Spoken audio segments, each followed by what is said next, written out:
Flix, the fluffy creature, says no. Grab your cuddle toy, snuggle under your blanket, and listen to Dreamstories by Lichtkind. Deep in the soft buttercup forest lived a fluffy, curly, bouncy little creature named Flix. Flix was a fluffly. And if you've never heard of a fluffly before, imagine a ball of wool with wiggly ears, a tiny nose, and springy feet that bounced like they were made of feathers. Flix was kind, super kind, maybe even a bit too kind. Whenever someone needed help, Flix always said, "Sure."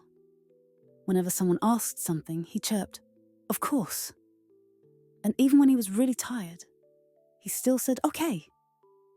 So one day Flix felt kind of worn out. His feet felt heavy, his ears drooped, and his little tail just wanted to curl up in a bed of moss. He had just curled up in his fluffy den beneath the flowers when Rabbit and Squirrel came by. "Flix, Flix," they called out cheerfully. "Want to play tag with us?" Flix looked outside. The sun was shining, the flowers danced. The forest whispered, "Come and play." But his tummy whispered softly, "I really just want to rest." Still, Flix said, "Yes." And bowing, he bounced outside, laughed along, ran along, pretended to hide. But deep inside, his heart didn't bounce with joy. It whispered, "Uh-oh, I don't really want this." That evening, when moonlight peeked through the treetops, Flix sat quietly in his nest. He felt a bit, different. Not sad, not mad, just a little mixed up. Then he heard a tiny voice. "Why do you always say yes, when sometimes you feel a no?" Flix looked up. Next to him sat a tiny glowing light. It had wings made of dewdrops and a smile like sunshine. "I'm Luma," it said. "I come to visit flufflies who are learning to listen to their tummies." "But," squeaked Flix, "if I say no, maybe they won't like me anymore." Luma giggled. "Saying no doesn't make you less kind. It makes you honest.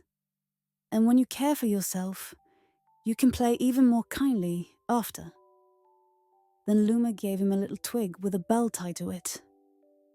"If someone asks you something tomorrow, and you feel a no, just shake this bell and listen.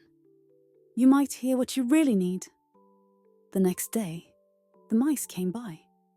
"Flix, want to help us build our leaf bed?" Flix picked up the bell. He gave it a tiny shake. Ting, ting. His tummy said, "Not today." He took a deep breath and softly whispered, "No." For a moment, it was quiet. Then one mouse squeaked, "Okay." And the other smiled and said, "We'll do it with just us two. You go rest." They gave Flix a tiny cuddle on his fluffy cheek. "We still love you just as much, even when you say no." Flix felt something warm inside. Like his heart bounced without bouncing. Like his tail smiled. From that day on, Flix still said yes a lot. But when his tummy whispered no, he listened. And you know what? He stayed exactly who he was. Kind, soft, and completely himself. You're safe, little star. Sleep tight until the next Dream Stories by Lichtkind.